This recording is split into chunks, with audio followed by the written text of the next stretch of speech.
Robert Grm je do nedavnega živel s sestro. Občinska cesta, ki vodi do njegovega doma, je v katastrofalnem stanju. V vsakem večjem dežju, zdaj prihaja sneg, je vedno isto. Kaj pravijo na občini, ste se mogoče oglasili pri njih na pomoč? Na občini sem bil, tudi klical sem gor in vedno naletim na obljube, ki so prazne, jih nikoli ni blizu in tu pa tam, ko res kličem vsaki drugi dan, potem se mogoče po kakšnem mesecu dni le oglasijo in nekaj naredijo na silo, pridejo z strojem, samo zravnajo cesto, to pa je vse.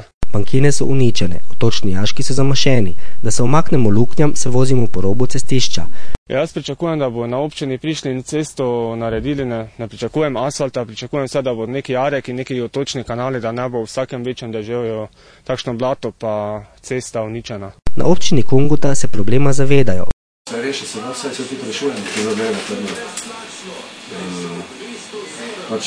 Koliko toliko sposobimo te ceste, zdaj se pravim, stanje je tako, da to deževje je toliko pripomoglo k temu, da je po celi občini. V kakšnem času se lahko ponavlja? Zdaj so sicer prazniki. Zdaj je tudi malo čas taki, ampak bomo probali zorganizirati, da bomo to pripeljali. To konec januarja boja. Podedovana hiša je potrebna obnove, ki pa je zastala, se cesta ob vsakem nalivu prekrijeta voda in blato.